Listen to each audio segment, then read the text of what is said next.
Good morning students. आज के इस वीडियो में हम लोग अपने क्षितिज भाग 1 का एक चैप्टर सांवले सपनों की याद, इस चैप्टर को पढ़ेंगे जिसे जाबिर हुसैन ने लिखा था। इस पाठ को शुरू करने से पहले मैं आप लोगों को जाबिर हुसैन के विषय में कुछ बता दूं, उसके बाद हम लोग पाठ की ओर चलेंगे।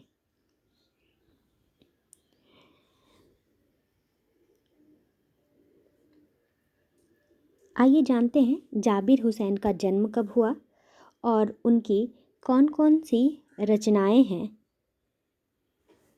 जाबिर हुसैन का जन्म 1945 में गांव नौनिहा, राजगीर, जिला नालंदा, बिहार में इनका जन्म हुआ था। वे अंग्रेजी भाषा एवं साहित्य के प्राध्यापक रहे हैं। सक्रिय राजनीति में भाग लेते हुए 1977 में मुंगेर से बिहार विधानसभा के सदस्य निर्वाचित हुए और मंत्री बने। सन 1995 में बिहार विधान परिषद के सभापति हुए। तो जाबिर हुसैन जी का जन्म 1945 में हुआ था, जिला नालंदा, बिहार में। वे अंग्रेजी भाषा एवं साहित्य के प्राध्यापक थे। राजनीति में भी उन्होंने सक्रिय भाग लिया था। 1977 में मुंगेर से बिहार विधानसभा के सदस्य के रूप में खड़े हुए और मंत्री बन गए। 1995 में बिहार के विधान परिषद के सभापति भी रह चुके थे। जाबिर हुसैन हिंदी, उर्दू तथा अंग्रेजी तीनों भाषाओं में समान अधिकारी के साथ लेखन करते रहे। इन्होंने हिंदी, उर्दू और अंग्रेजी इन तीनों भाषाओं में अपनी लेखनी चलाई है। इन तीनों भाषाओं में रचनाएं लिखी हैं। उनकी हिंदी रचना को यदि ले तो उन्होंने क्या क्या लिखा हिंदी भाषा में? हिंदी भाषा में उन्होंने जो रचनाएं हमें दी हैं वो है जो आगे है, डोला बीबी का मजार, अतीत का चेहरा, लौंगा, एक नदी रेत भरी। ये इनकी रचनाएं हैं जो इन्होंने हमें दी हैं हिंदी भाषा में। अपने लंबी राजनीतिक सामाजिक जीवन के अनुभवों में उपस्थित आम आदमी के संघर्षों को उन्होंने अपने साहित्य में प्रकट किया। अब जाबिर हुसैन जी किसे अपना विषय बनाते थे तो वो राजनीतिक सामाजिक जीवन के अनुभवों और आम आदमी के संघर्षों को अपने साहित्य में उन्होंने स्थान दिया। संघर्षरत आम आदमी और विशिष्ट व्यक्तित्व पर लिखी गई उनकी डायरियाँ प्रशंसित हुई है। बहुत ही चर्चित हुई और बहुत ही प्रशंसित मतलब प्रशंसा योग्य थी। जाबिर हुसैन ने डायरी विधा में एक अभिनव प्रयोग किया जो अपनी प्रस्तुति, शैली और शिल्प में नवीन है। तो ये रहा जाबिर हुसैन के विषय में थोड़ी सी बातें जो आप लोगों से मैंने शेयर किया और आप लोग जाबिर हुसैन के विषय में जाने कि उनका जन्म कब हुआ, उन्होंने किन किन क्षेत्रों में काम किया, कौन कौन सी भाषाओं में उन्होंने रचनाएं की और उनके रचना का विषय क्या था। अब हम लोग अपने चैप्टर पे चलते हैं। बच्चों, ये जो पिक्चर आप लोग देख रहे हैं ये पिक्चर है सालिम अली का और हमारा ये पाठ सालिम अली के जीवन को ही केंद्र में रखकर लिखा गया है। इस पाठ में आप लोगों को यह जानने को मिलेगा कि सालिम अली के जीवन की कौन सी घटनाएं हैं जो उन्हें इतना फेमस कर दिया है, कौन सी उनके जीवन की कौन सी ऐसी घटना है जो उन्हें आज लोग जानते हैं। और आप लोगों को बता दूं कि सालिम अली एक पक्षी प्रेमी थे, पंछी वैज्ञानिक थे। सालिम अली को बर्ड वॉचर भी कहा जाता है। और आप लोगों को इस पाठ में यह जानने को मिलेगा कि सालिम अली जो हैं उनका सालिम अली पंछी प्रेमी क्यों बने, यह चीज़ भी आप लोग को इस पाठ में जानने को मिलेगी। ओके, हाँ, तो वर्ड वाचर थे ये सालिम अली। इस पाठ में आप लोग जानेंगे कि सालिम अली पंछी प्रेमी आखिर क्यों बने। ओके, तो आइए चलते हैं अपने पाठ की ओर। आप लोग ध्यानपूर्वक पाठ को सुने और समझें।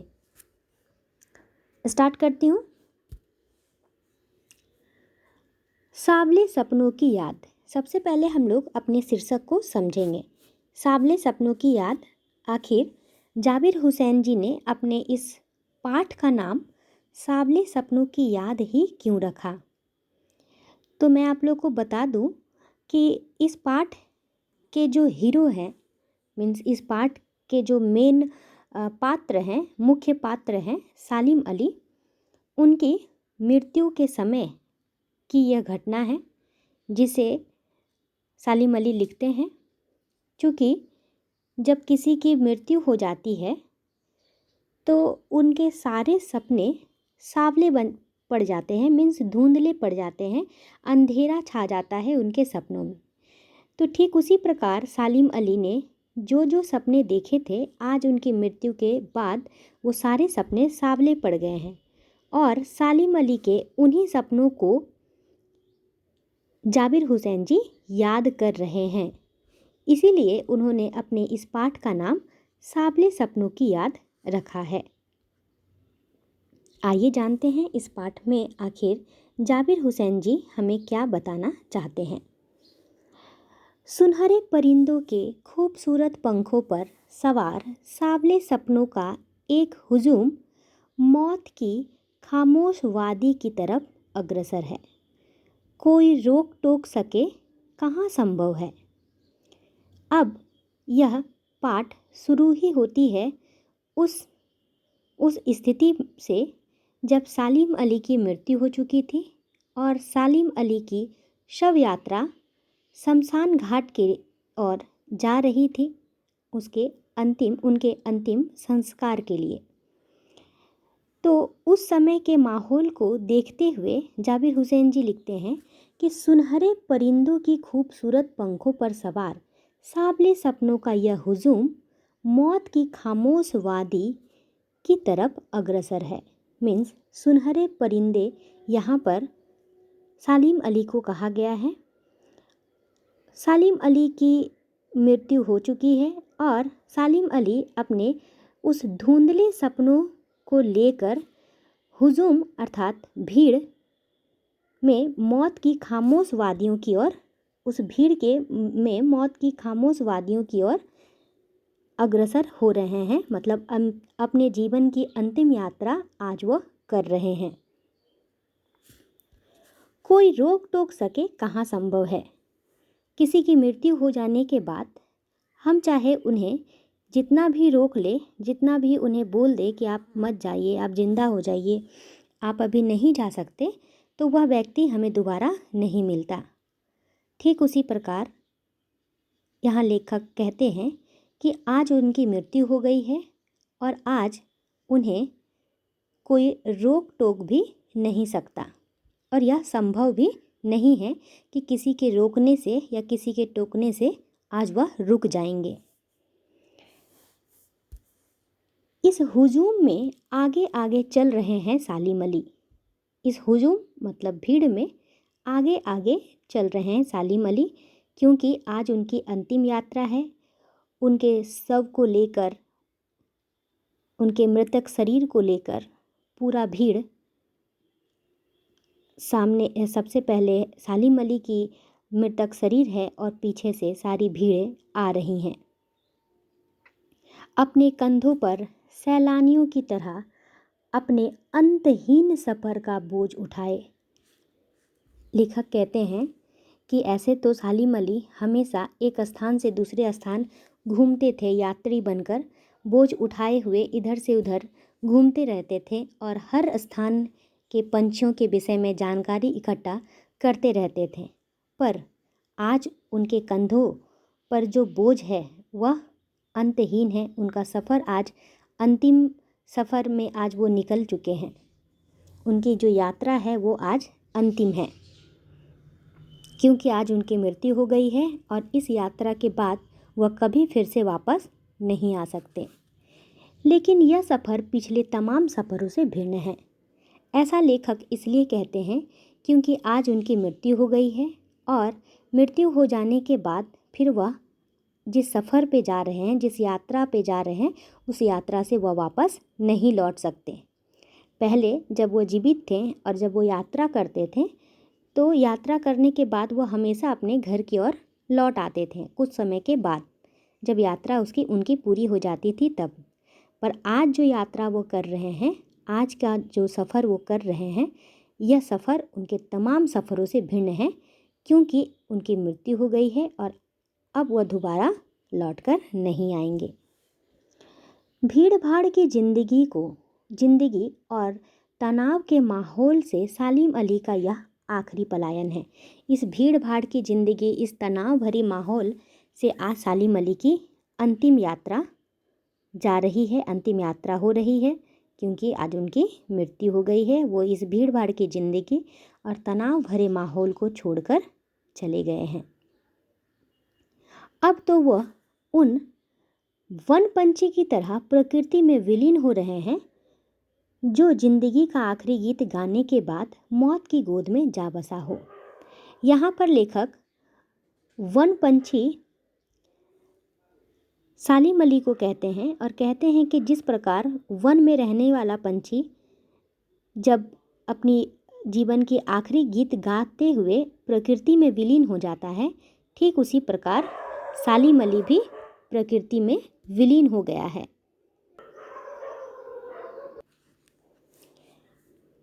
कोई अपने जिस्म की हरारत और दिल की धड़कन देकर भी लौटाना चाहे तो वह पंछी अपने सपनों के गीत दोबारा कैसे गा सकेगा। यहाँ पर लेखक हमें बताते हैं कि जब किसी व्यक्ति की मृत्यु हो जाती है तो हम चाहे अपने जिस्म की हरारत अर्थात गर्मी और दिल की धड़कन, जिस्म की हरारत मतलब जब किसी की हार्ट बीट अचानक बंद हो जाती है तो हम लोग क्या करते हैं, उसे अपने मुंह से गर्म हवा देते हैं ताकि उसमें उसकी जो श्वास रुक गई है वो फिर से आ जाए। पर जब कोई व्यक्ति सही मायने में या जब कोई व्यक्ति मर जाता है तब हम चाहे उसे जितना भी अपने जिस्म की गर्मी दे दे, यहाँ तक कि अपने दिल की धड़कन भी निकाल कर उस मृत व्यक्ति के शरीर में लगा दे, फिर भी उसकी धड़कन चल नहीं सकती। ठीक उसी प्रकार लेखक कहते हैं कि यदि कोई व्यक्ति सालिम अली को अपने जिस्म की गर्मी और दिल की धड़कन दे करके भी लौटाना चाहे तो वह पंछी मतलब सालिम अली अब दोबारा अपने सपनों का गीत नहीं गा सकेगा, मतलब दोबारा सपने जो है नहीं देख पाएंगे। मुझे नहीं लगता कोई इस सोए हुए पंछी को जगाना चाहेगा। ऐसा लेखक इसलिए कहते हैं क्योंकि सालिम अली ने अपने पूरे जीवन में बहुत कुछ ज्ञान हमें दिया है, पंछियों के बारे में नई नई जानकारी हमें दी है, बहुत परिश्रम उन्होंने अपने जीवन में किया है। जिस प्रकार यदि हमारे घर पे हमारे जो पेरेंट्स हैं, हमारे पापा है, वो यदि कहीं काम करने के लिए जाते हैं और काम से जब वापस आते हैं थके हारे तो हम उन्हें डिस्टर्ब नहीं करते यह बोल करके कि नहीं उन्होंने सारा दिन काम किया है और उन्हें जगाना सही नहीं होगा। ठीक उसी प्रकार सालिम अली ने भी अपना पूरा जीवन हमारे लिए अर्पित कर दिया, पंछियों की नई नई जानकारी देने में सारा जीवन उन्होंने लगा दिया है। और आज जब वह सोए हैं, मीन्स आज जब उनकी मृत्यु हो गई है, तो ऐसा कोई व्यक्ति नहीं है जो उन्हें डिस्टर्ब करना चाहेगा, उसे परेशान करना चाहेगा, उन्हें जगाना चाहेगा। ऐसे तो हर एक व्यक्ति जगाना चाहते हैं, हर एक व्यक्ति सालिम अली के मृत्यु में दुखी हैं, पर उनके जब इन बातों को, उनके काम को, उनके कार्य को जब हम देखते हैं तब ऐसा लगता है कि नहीं, उन्होंने अपने जीवन की बहुत लंबा समय जो है हमें दिया है और अब जो है उन्हें जगाना सही नहीं होगा। वर्षों पूर्व खुद सालिम अली ने कहा था, लोग पंछियों को आदमी की नज़र से देखना चाहते हैं, यह उनकी भूल है। ठीक उसी तरह जैसे जंगलों, पहाड़ों, झरनों और आबशारों को वो प्रकृति की नज़र से नहीं, आदमी की नज़र से देखने को उत्सुक रहते हैं। सालिम अली का मानना था कि व्यक्ति को प्रकृति की नज़र से देखना चाहिए, पर आदमी क्या करता है, पंछी हो या जंगल हो, पहाड़ हो, झरना हो या आबशारों का मतलब है जहाँ से जल का स्रोत है, जो जल का स्रोत है, जैसे आपका समुद्र है, नदी है, इन सभी को बोला गया है आबशारों। तो उन सभी को भी लोग जो है क्या करते हैं, प्रकृति की नज़र से नहीं, आदमी की नज़र से देखने लगते हैं। ऐसा मानने लगते हैं कि ये सारी चीज़ें उनके इस्तेमाल के लिए है। नदी का जल हो, पहाड़ हो, जंगल की लकड़ियाँ हो, वो सारी चीज़ें उनके लिए है, पर ऐसा नहीं है। सालिम अली का मानना था कि पंछी को पंछी की नज़र से, प्रकृति को प्रकृति की नज़र से हमें देखना चाहिए, ना कि आदमी की नज़र से। भला कोई आदमी अपने कानों से पंछियों की आवाज़ का मधुर संगीत सुनकर अपने भीतर रोमांच का सोता फूटता महसूस कर सकता है। अब जो है सालिम अली की एक खासियत यहाँ जाबिर हुसैन हमसे शेयर करते हैं, हमें बताते हैं और कहते हैं कि सालिम अली जो थे वह पंछियों की आवाज़ में मधुर संगीत को सुनते थे।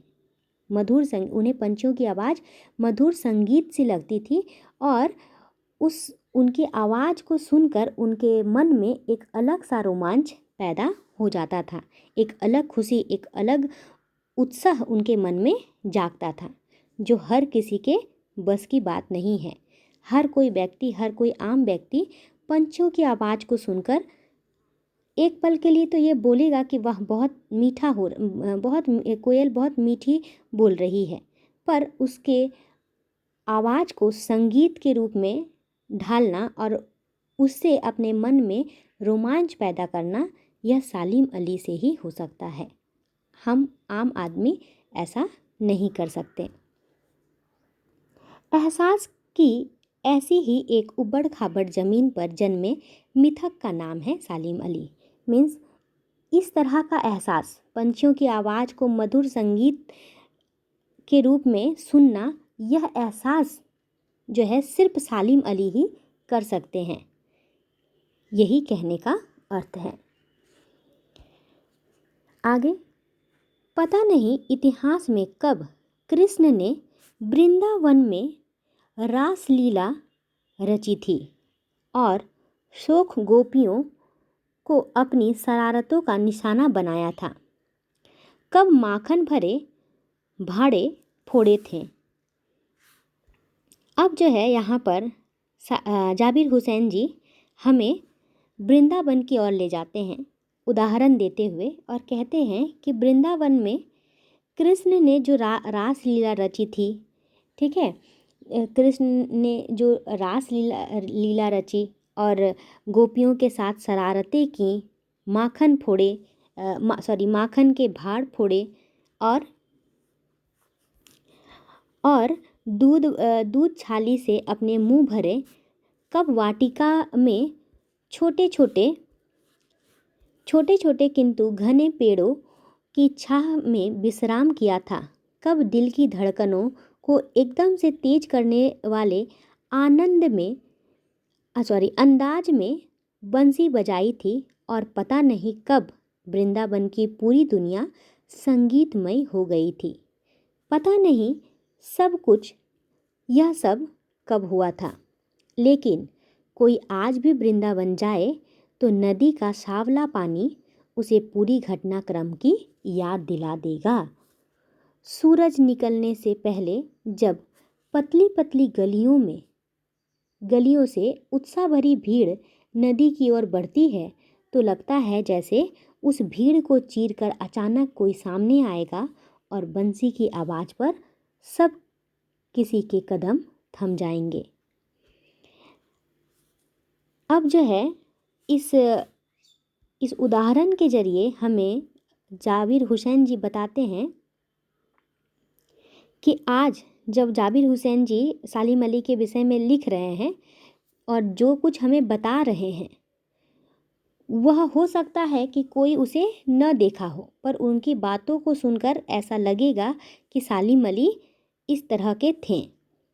तो इसलिए उदाहरण देते हैं सालिम अली जी कृष्ण जी का कि जब कृष्ण जी जब वृंदावन में रहते थे तो वह गोपियों के साथ शरारत करते थे, माखन चोरी करते थे, ठीक है, और दूध छाली से अपने मुंह को भर लेते थे। वाटिका में जा कर के छोटे छोटे किंतु घने पेड़ों की छांव में विश्राम किया करते थे और दिल की धड़कन को तेज करने वाली बांसुरी बजाया करते थे। वृंदावन की पूरी दुनिया संगीत से भर जाती थी, संगीतमयी हो जाती थी। किंतु आज वृंदावन में जाएं तो श्री कृष्ण नहीं है, पर उनके न होते हुए भी श्री कृष्ण का एहसास वहाँ है। हर एक चीज़ श्री कृष्ण की याद दिलाती है। जैसे यहाँ पर आप पिक्चर में देख सकते हैं कि आज भी वृंदावन का पानी कालिमा लिए है, क्योंकि आपको याद होगा वह घटना जब शेषनाग का वध श्री कृष्ण ने किया था गंगा तट में, तो उस समय से वृंदावन का जल जो है कालिमा लिए रहता है। तो लेखक बताते हैं कि जब अब कोई भी वृंदावन जाता है तो वहाँ की नदियों को देखकर उन्हें श्री कृष्ण द्वारा किए गए हर एक घटना का एहसास हो जाता है। कभी श्री कृष्ण माखन चुराते थे, उनकी वृंदावन जाते ही श्री कृष्ण की सारी यादें जो हैं ताज़ी हो जाती है और ऐसा लगता है कि अब भीड़ को चीरते हुए श्री कृष्ण आएंगे और अपने बंसी से पूरी सभी लोगों को मतलब अपनी बंसी के धुन में सारे लोगों के कदम जो है थम जाएंगे। हर शाम सूरज ढलने से पहले जब वाटिका का माली सैलानियों को हिदायत देगा तो लगता है जैसे बस कुछ ही क्षणों में वो कहीं से आ टपकेंगे और संगीत का जादू वाटिका के भरे पूरे माहौल पर छा जाएगा। यहाँ पर लेखक बताते हैं कि वृंदावन में जहाँ वाटिका है, जहाँ पर श्री कृष्ण बांसुरी बजाते थे, यदि उस वाटिका का माली सैलानियों मतलब यात्रियों को यह हिदायत देगा या परमिशन देगा कि वह उस वाटिका में शाम के समय जाए, तो ऐसा लगता है उन यात्रियों को, यदि वो परमिशन दे दे तो अभी कुछ ही क्षण में श्री कृष्ण आएंगे और अपने संगीत का जादू इस पूरे वाटिका में फैला देंगे। वृंदावन कभी कृष्ण की बांसुरी के जादू से खाली हुआ है क्या? यहाँ पर लेखक हमें बताते हैं कि श्री कृष्ण के बांसुरी, श्री कृष्ण के जो रास लीला श्री कृष्ण ने वृंदावन में की हैं, वह सारी चीज़ें आज भी श्री कृष्ण के न रहते हुए भी जीवित हैं। वृंदावन जाते ही श्री कृष्ण की बांसुरी की आवाज़, श्री कृष्ण की रास लीला, सारी चीज़ें आँखों में दौड़ने लगती है। मीन्स श्री कृष्ण के न रहते हुए भी आज भी उन्हें याद किया जाता है और ऐसा महसूस किया जाता है कि श्री कृष्ण हमारे साथ ही हैं। ठीक उसी प्रकार जिस प्रकार सालिम अली तो आज इस दुनिया से चले गए हैं, पर उनकी याद इस दुनिया से कभी नहीं गई। ओके, आई होप आप लोग को यहाँ तक समझ में आया होगा। तो आज का वीडियो यहीं तक स्टॉप करती हूँ। नेक्स्ट डे हम लोग आगे की पढ़ाई जारी रखेंगे। ओके, थैंक यू बच्चों।